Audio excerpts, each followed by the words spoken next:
Hi and welcome back to my channel. In today's video you have my March wrap up. Hang on, it's going to be a long video because I read 32 books this month. That's one more book than there are days.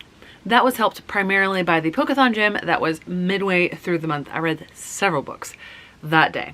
So let's get into the statistics. Obviously, the first of those statistics is the 32 books that I read. Next, we have a total of 11,617 pages read. That does include audiobook and physical reads, I believe. I can't remember how my stats sheet calculates this. You can see all of them right here. I averaged 374 pages a day, definitely because of audiobooks. The books that I read had an average page count of 363. That fits. I read some bigger books, but I also read a lot of middle grade and YA, which usually fall around that range. My most read genre is fantasy. Next month, I don't think fantasy was going to be at the top of this list. Might be the only month. There were 26 books with rep, which is really good. 26 out of 32. Not too shabby. And 17 were from authors that I have read before. Of the ratings breakdown, I had a lower average by just a little bit than the previous months. I had a couple duds, and I know that I'm going to find that, especially as I try to finish series that I know I loved before, but my taste may have changed since then. The lowest rated this month was a 2.5 star read. I had 6 3-star reads, unfortunately 3 of which were ARCs. Then I had 1 3.5 star, 12 4 stars. Yes, you heard that right. 12 4-star reads. I had 6 4.5 star reads, really good, and 2 5-star reads. Now, if we get into the format breakdown, several of the books I do not have because I did read them as ARCs. Now, they have already been published. I just didn't have a physical copy of them. So 11 of the books that I read were physical. I have a lot more physically, but I read several of the books that I own as audiobooks as a way to get through that this month. 14 of the books I read were audiobook.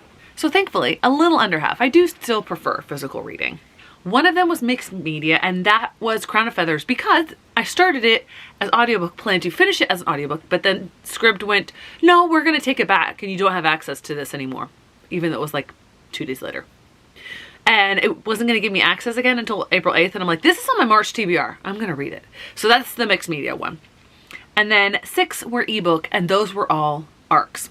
Now we get into my goal books. Books that I have set up. I have videos about them.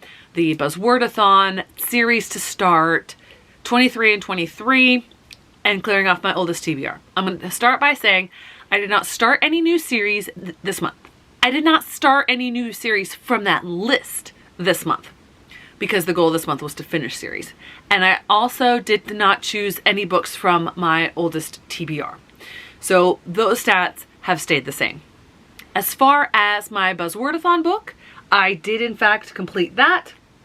The word this month was secrets and secret. And for that I read The Secrets of Solace. Then for 23 and 23, I read 2 of my nonfiction books, Medical Apartheid and The Devil's Highway. For nonfiction total, because I do want to read more nonfiction, which, spoiler alert, April's going to be heavy on that, I read these 2 and also Under the Naga Tail. And I think one of my ARCs would also count as that, and that is Abuela Don't Forget Me. That's one I don't have physically. I read that one as an audiobook. Then when it comes to ARCs, I read 9 of my ARCs this month. I made a lot of really good work. There were ones that I targeted specifically both for middle grade March and for finishing series or the series goals, more for middle grade March than those. I have 4 of them physically, which 2 of them, these center 2, ended up being Anne of Green Gables retellings. The other 5 of them, I either read as audiobooks or I read as ebooks. Series breakdowns. I started 2 series this month. You know, it is what it is. One of them's a duology, one of them's a trilogy. I started These Violent Delights and Crown of Feathers. I made progress in, it says 6 series, but I then went on to finish those series. That is, well, not finished. 1 caught up, 1 finished.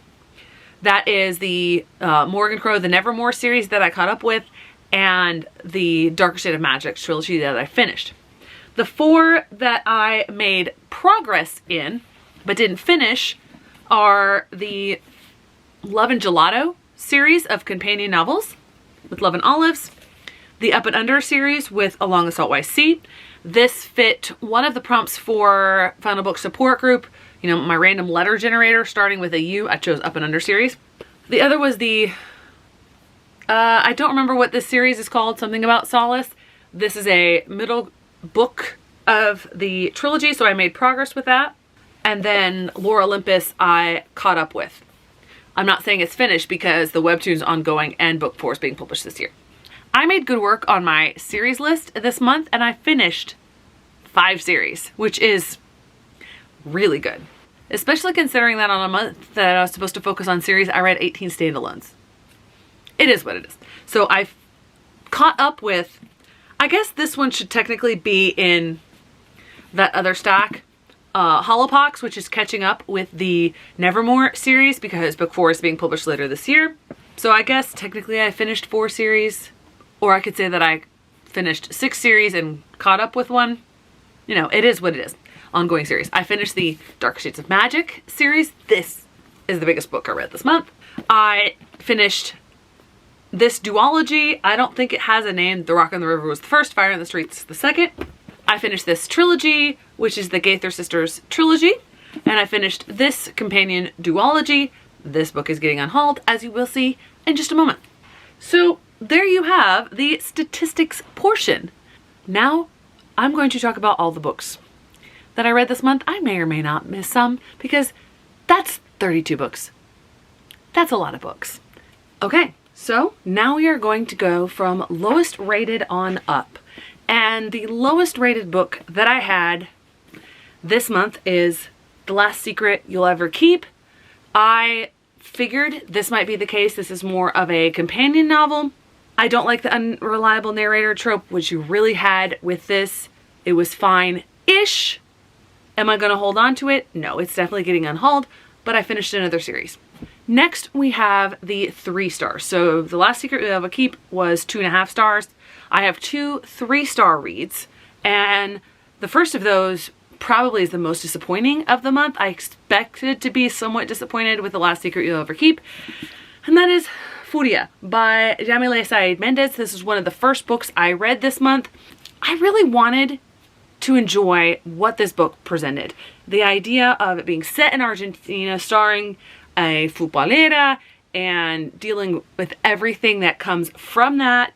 But this book did not know what it wanted to be, and it went back and forth between her actions on the football field and a romance. And it seemed way more heavier on the romance, especially early on, and it just felt disingenuous for the person that she's supposed to be. So that will be getting unhauled as well. And I realized, I said that I had only 2 3-star reads.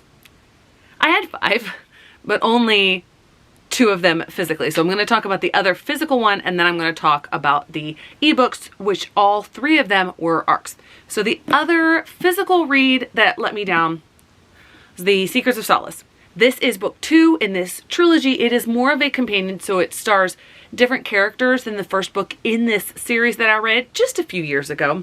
The characterization felt off in this. There was instant friendship.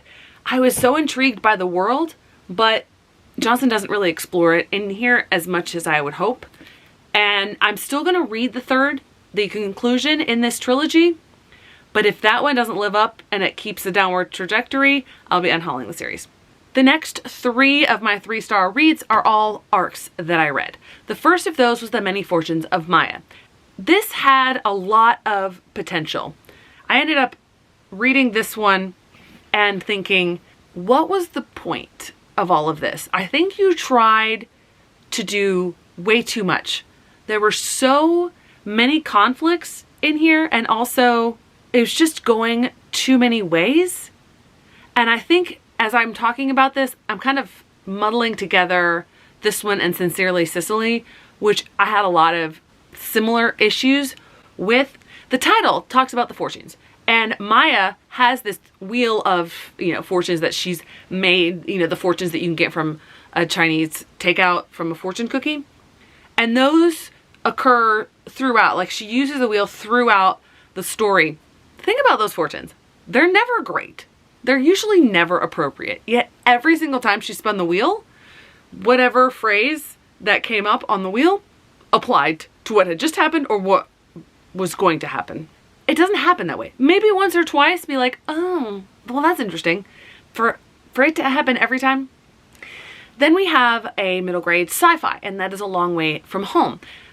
I had a slightly different idea of what kind of sci-fi this was based on the cover, as you can see, because it looks like it's taking place on another planet. No, it's taking place in the not too distant future here on Earth, down in Florida, and it involves time travel. Now, that's not a bad thing. I just had to reorient myself at first. But then, honestly, just a couple weeks later, I can't really remember much about this. Did it stick out? Did I enjoy anything about it? Did the plot make sense, or was it really contrived? I don't remember.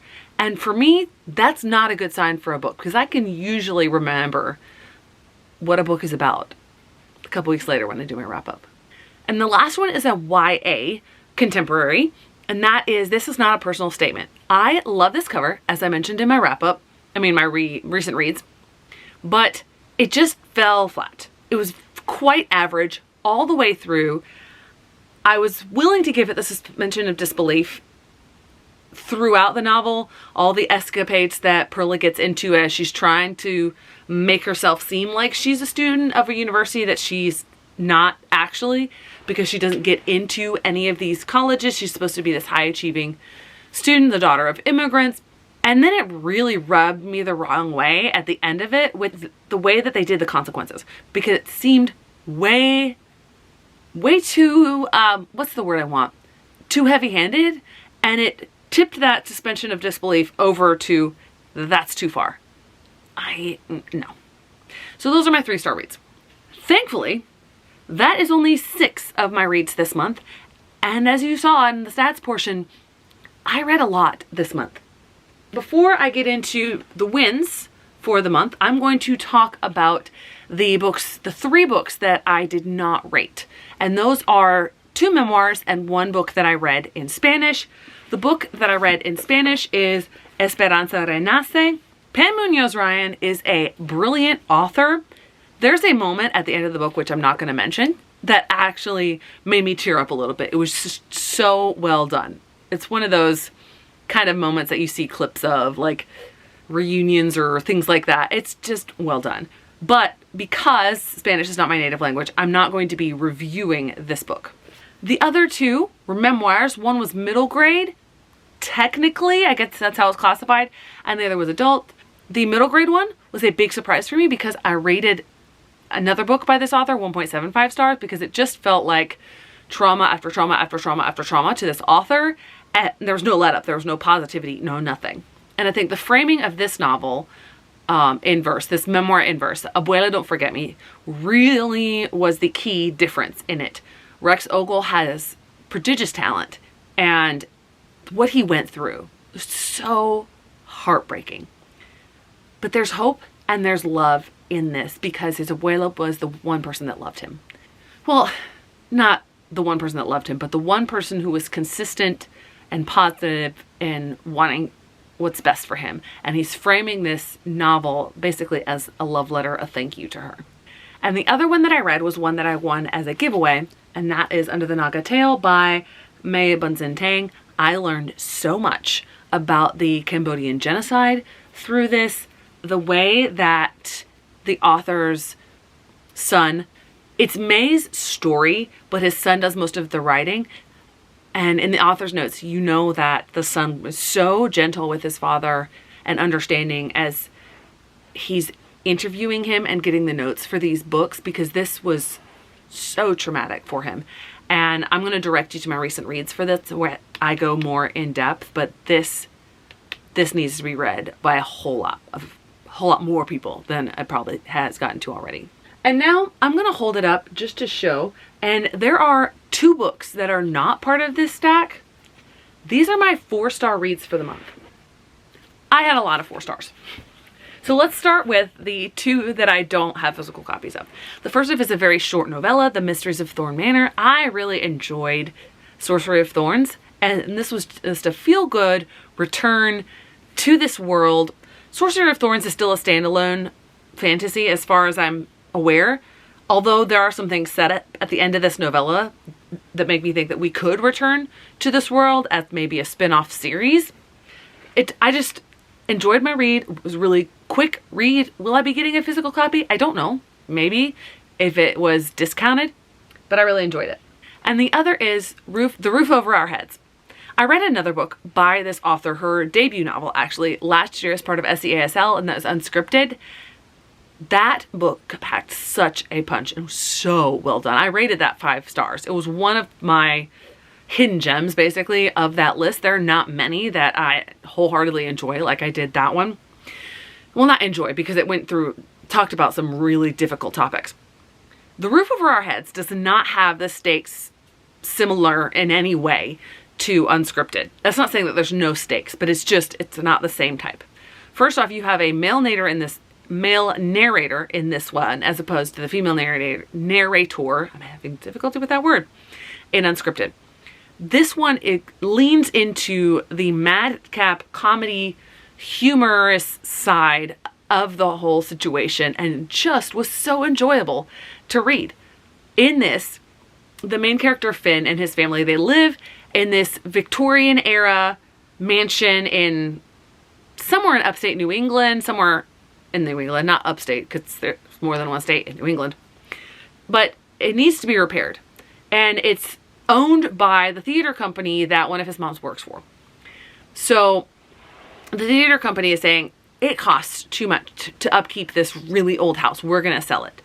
And so as part of a way to maintain their home, they put on this really innovative, basically live-in play where all of the actors, they are full-on method. They are from the late 1800s. And they stage the play in different rooms, and the audience goes to these different rooms to experience the play. But there's all sorts of things that happen throughout this that make it just so much enjoyable to read. It's 4 stars, not 5, just because it was fine. It was really enjoyable. It just didn't stand out. Now we get to the physical 4-star reads, of which there are a lot. We have the second book in the Morgan Crow, the Nevermore series. I am caught up with the series because the 4th book hasn't come out yet. I'll talk about that one in a moment, which means I rated it higher. In Wondersmith, I enjoyed it, but it lost a little bit of the discovery, the whimsical discovery that you had of the first book. I love going back to Nevermore. I just didn't engage with the overall plot, the stakes of what was happening as much as I did in the first or the third. But I still love the world so much, and I still love the characters so much that I rated this 4 stars. Next, we have The Devil's Highway. I have not decided whether or not I'm going to unhaul this. I think I'm going to hold on to it because as I thought more about this, I really think this is something I want in my nonfiction collection. Sorry about the focus there. This tells the story in 2 different ways of this stretch of land that is being used more and more by migrants because of the seeming lack of border patrol. The border patrol is not out there a lot because it is so inhospitable and so deadly. So it's telling the story of that area, and also of something that, as I read, I remembered, oh, this was actually happening when I was in high school. And I remember hearing a little bit of it on the news of these men, this group of about 14 or so men. I don't know if that was the number of the survivors or the number that set out. And it became national news. So he's telling both of those stories. And one of the things that Urrea did that really intrigued me and unsettled me a little bit is he's able to adapt his narrative, how it flows, to the mindset of whoever's story he is telling at that moment. Whether it's focused on the men, whether it's focused on border patrol, whether it's focused on the coyotes. I have never seen any other writer be able to do that. It let me down at the end. The epilogue seemed unnecessary, and that sort of is the thing that left a little bit of a bad taste in my mouth because it was at the end, but everything else I really enjoyed. Next, we have the conclusion to yet another series, and that is Gone Crazy in Alabama. This probably, I would say, is my least favorite of the trilogy, but I still enjoyed the whole trilogy. This has much lower stakes, historical event wise, than the rest of the series. The first book, they're exposed to the Black Panthers when they go out to meet their mom. In the second book, they learn more about Vietnam with the return of their uncle, who's a veteran. This, even though they go down to Alabama to where their grandmother, dad's mom, lives, it doesn't get into any of those events like, say, Watson's Go to Birmingham does. It's a slice of life down there.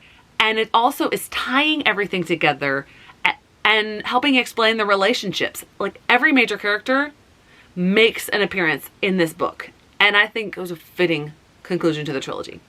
Next, we have another catch-up in the series. I don't have much to say about this. It is Lore Olympus Volume 3. Quick read, enjoyable read. I love the art style. I love the way that Rachel Smith has modernized Olympus. Contrary to a lot of other people, I enjoy the Hades and Persephone focused part. I love learning about Olympus as a whole because this does say Lore Olympus. It's not just about Hades and Persephone. They're just the starring characters. So I will definitely be picking up the fourth one when it comes out later this year, I believe. Next, we have another quick read that I enjoyed and don't have a lot to say about, and that is Along the Saltwise Sea. I did not catch up in this series, but I did make progress. This is the Up and Under series. It's middle grade. It's based on another of Seanan McGuire's books because this is a pen name for Seanan McGuire. Middle game, I have not read it. I don't know if I'm going to, but I love the way that she's weaving in these fairy tales and the way that the world works. The fairy tale characters are like, this is a fairy tale. What did you expect? It's gonna be weird. It's gonna be unusual. So I will be on the lookout for the third book as well. I think it has come out. I'm gonna go slightly out of order in the order that I read these books in to talk about the two Anne of Green Gable retellings that I happened to read this month. It was not intentional. I did not know that either of these books were Anne of Green Gable's retellings when I requested them as ARCs, but both of them have been published, and so they are the ARCs that I'm trying to get caught up on. One of these is YA, the other is middle grade, one is contemporary. The YA is contemporary, the middle grade is historical, so around the same time period that Anne of Green Gables was set. So the first of those is the YA, Anne of Greenville. I kind of was drawn to it because I live in a city named Greenville. Not this one. I think this is a fictional Greenville. It never says exactly where it is. I think it's in the South, but that's all that said. There's two Greenvilles that I know of in the South, and this is supposed to be a small town, so maybe there's more. Maybe there's three. Is there a Greenville, Mississippi? I don't know. Anyway, Anne in this book is out and loud and unique. These are disco balls. I did not realize that at first. She has a unique sense of style. She has the orange hair. She is half Japanese, I believe. It might be Korean. I can't remember exactly. But she's adopted. One of her mom's sister and her husband were Anne's biological parents, but they died when she was a baby, so her mom's adopted her. The other of her moms is a vice principal. Just got this job in a very conservative town. And so they have to move. And she is not happy about this at all, but she's very loud and she's just gonna be herself. And it captures that idea of Anne in a more modern sense, and I thought that was well done. Again, the connections to the various characters, a lot of the names are either directly pulled from Anne of Green Gables or are versions of them. That was done well in my thought. Some of the things that she has to face through different people in this story, like the prejudices, I know firsthand that stuff like this exists, but also having been in a situation where something similar happened as far as hiring an assistant principal like her mom, it actually went the other way. In a town that seems even more conservative than my town, I just don't think that they actually would have hired her mom. And because the prejudice is just so blatant in this, and it was kind of off-putting at some points, which obviously it should be, but it just felt a little bit over the top, and there were just some things that just didn't end up working for me with this. It was fine. It was good. Obviously, I rated it 4 stars, but there were flaws that would keep me from ever purchasing this book. Next, we have the other Anne of Green Gables retelling, which I rated the same, but this is one that I might purchase, and that is The Grace of Wild Things. In this, the main character, the Anne character, is named Grace, and she has magic, and she knows that she does not fit in the orphanage where she lives, and so she goes out to seek this wicked witch because she wants someone to teach magic. And she ends up in a town very similar to Green Gables in the story. This is set on Prince Edward Island. It's set around the same time. Just take Anne and the way that Ellen Montgomery characterized her and make her magic. And that is this character. Literally. It's like you take her, put her in, drop her in here, and the characterization match between these two, so well done. I love the friendship that she developed. The thing that put me off a little bit was the way that the witch character is characterized. Supposed to be the Marilla character in here.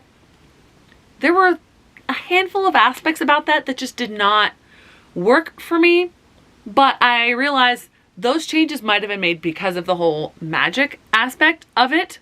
This was a heartwarming read that I enjoyed. Next, we have the conclusion to another duology, and that is Fire in the Streets by Kikla Magoon. This is one of those middle grade books that I would recommend to 8th graders, to advanced mature readers, and also younger YA. This fits in the demographic that is increasingly being overlooked and not marketed to in YA, and that's the 14 to 15 year olds. And this book opens with the 1968 Democratic Convention, Presidential Convention. It's set in Chicago, just like the other book in this series is. And if you know anything about history, you will know that there was a lot that went on at that convention. And the main character gets wrapped up in that, but this whole book is not about that. It's more about the exploration of family and what it means to be living in the situation that she's living, because she does not have the privilege that the main character from the previous book in this, who she is the girlfriend on again, off again in this book of the main character in the first book. So these are companions. It's not a direct sequel, but it does involve a lot of the same main characters. And I just thought this was just so well done and so well handled and with grace and maturity, and I just loved it. Second to last of my 4-star reads is These Violent Delights by Chloe Gong. I will be picking up the sequel to the duology, so yes, I did start another series, even though this was supposed to be the month of finishing series. And the reason that I did not pick this book up last year, because this sequel, These Violent Ends, I believe it's called, was on the Goodreads Choice Awards list last year, is because of the fantastical monstrous aspect of it. I had heard that talked about, and I'm like, I'm not into horror. I've mentioned that before. Thankfully, with only a couple moments in here, that was handled mostly off page, and it wasn't grotesque horror. It was there. This monstrous thing like made people rip their own throats out, and that was described in detail one time, and it was mentioned several other times. So what I loved was the historical connections, because this is set in the 1920s, I believe, and coming out of World War I, and there's rising tension between these two gangs and also the communists and the nationalists, which gets even more ramped up in the sequel series, Foul Lady Fortune, which I read first. But the thing that did not work for me was the relationship between Roma and Juliet. If I were a romance reader, I don't think that the second chance romance would be for me. Because in those books, you do not see the initial part of the romance discussed on page. And you're just supposed to believe that they had the connection that they had in the beginning. And so this book picks up 4 years after that connection was made and violently broken. So that was the part that fell flat. But all the political machinations, I loved. Chloe Gong does those well. And the last book that is 4 stars this month that I had a surprisingly good time with, it's technically the last book in the series, but these are companion novels. They can be read in any order, and I haven't read the second one, so I'm getting one step closer. That is Love and Olives. I read this mostly with my mom as an audiobook on our way to a half marathon last week at the time of filming. And this book is the kind of contemporary romance-ish book that I can get into because it has a little bit of romance, but it also does deep character explorations. And in this book, Olive, the main character, is going back to Greece and meeting with the father who abandoned the family when she was 8 years old. And she has a lot of baggage to deal with that. And so much of that is explored. This is a very large book, and I think Jenna Evans-Walsh did an excellent job with this. Next, we have my second biggest stack, and that is my 4.5 star reads. So we start off with Medical Apartheid. This is a deep and heavy book. There is a lot discussed in here that is well worth the read. People need to know it so that we can do better in the future. Technically, I also have one more that I showed in that little brief glimpse just a second ago, and that is the Some of Us by Heather McGhee. This was not on my initial TBR. I was on my way out to my mom and stepdad's to do strength training, and I was listening to a podcast. I don't even remember which podcast it was. I think it was the 1A podcast, and the author was on that because a young reader's version, like a YA version of this book is coming out this year. This book came out in 2021, I believe, and she was being interviewed, and I thought, wow, she tells things in such a profound way, and I'm so interested in the aspect of it that I need to read this book. And so literally, I looked it up to see if I could find the audiobook anywhere, found it at my library, checked it out, immediately started it the next day. My mom is reading it now, and the first thing that she said as she started reading it, she's texting me going, I have to get a hard copy of this. I need to get a hard copy of this. It is brilliant.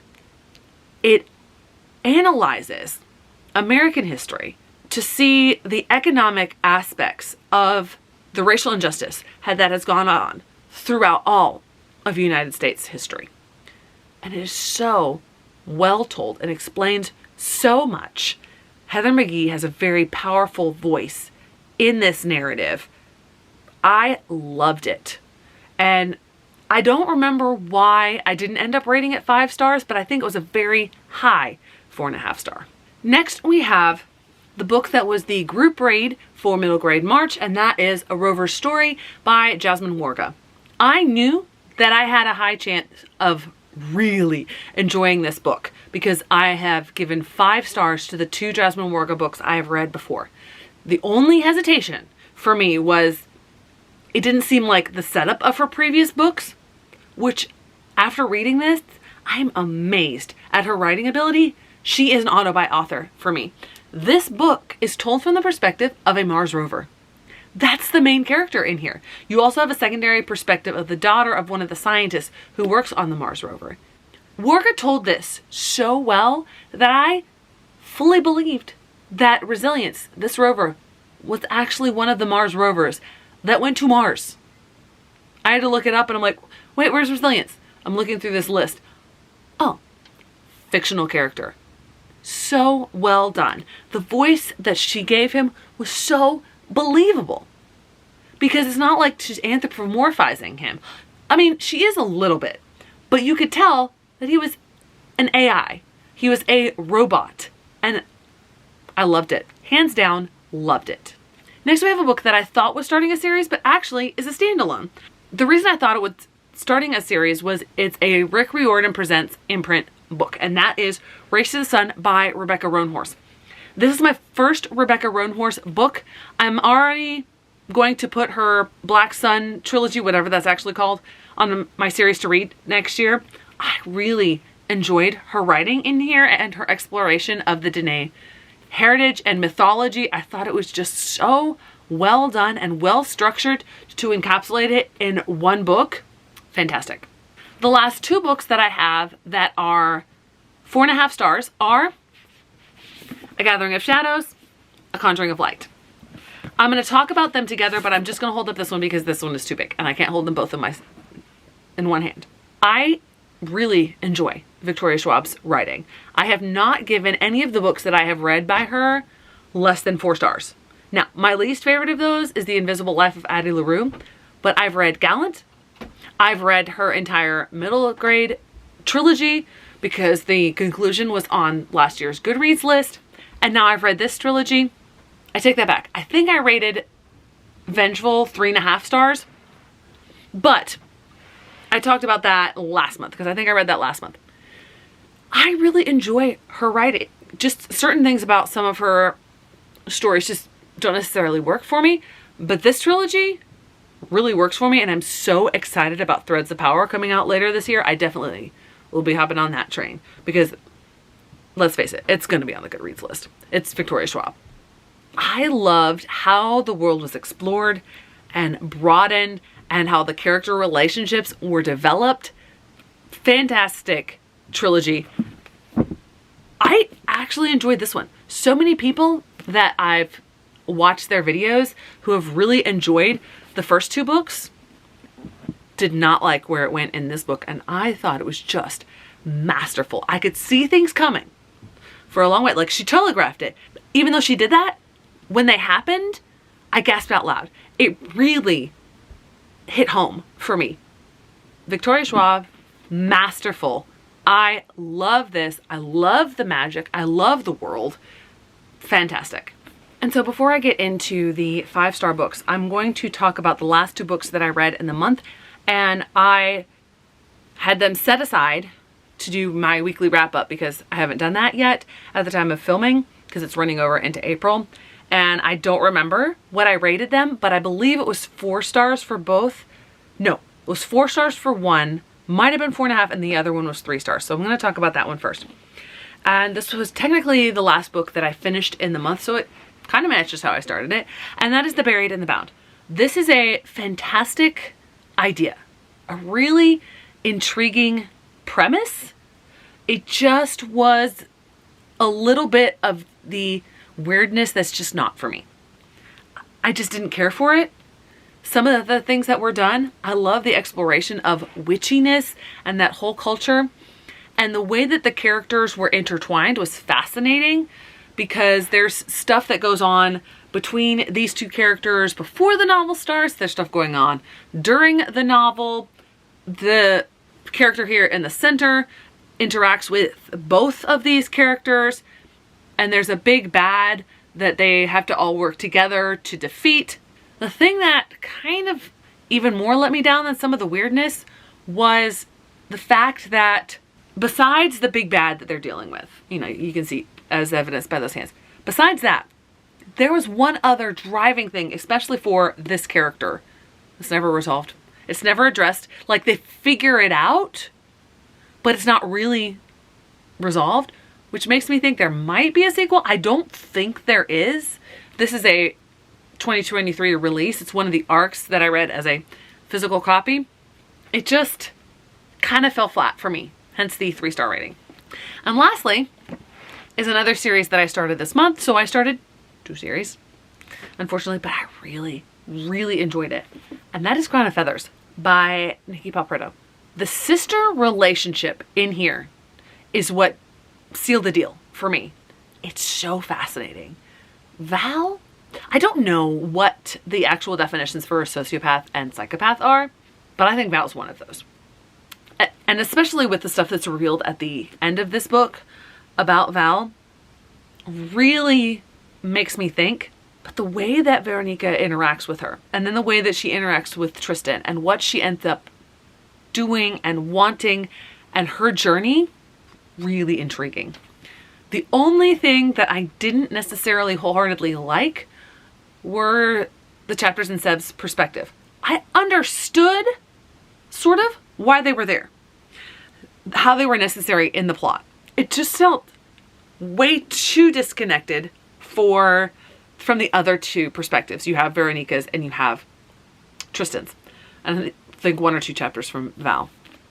Things came together. There were things that we learned, a character in particular, that we are introduced to and grow to admire and become connected to, that we wouldn't have if we hadn't had Seb's perspective. So I understand it.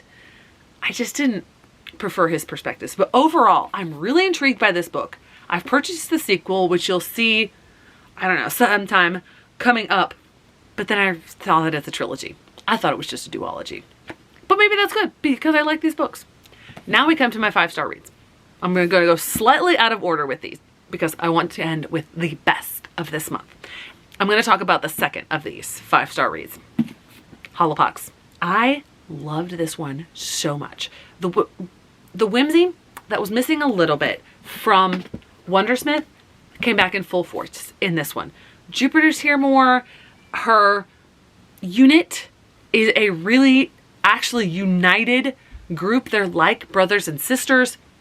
The way that Jessica Townsend talks about the psychology of what this virus, the Holopox, is doing both to the Wunimals and to the psychology of the crowd, so well done. And Morrigan really grows as a character in this to actually see that in there. You don't see that as much in middle grade novels, even though a lot of them are like coming of age. It was just so well done. A notch I haven't seen before in books like this. I hope that I'm not let down by Silverworm because this was just so good. I have been talking for so long. This video is going to be very long because I read 32 books in this month, but I saved the best for last. And this one really surprised me. I didn't own a copy of this at the beginning of the month. I own a copy now because so far this year, it's my favorite book. And that is Rain Rising by Courtney Comrie. And it's a middle grade book. It's a middle grade book in verse. This book tackles incredibly hard-hitting subjects. And a lot of authors would shy away from it.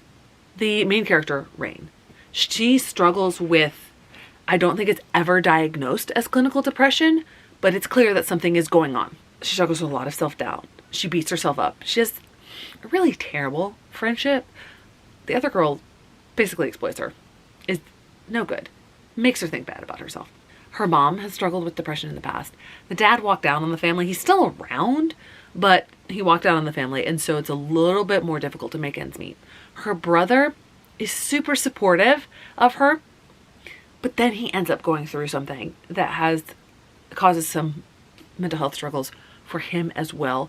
And the reality of those struggles and how therapy is portrayed is so beautiful. It's not a cure-all. It doesn't fix everything. It's just so well done. I run out of words to describe this well. Absolutely brilliant. Thanks so much for watching. I hope to see you in the next one.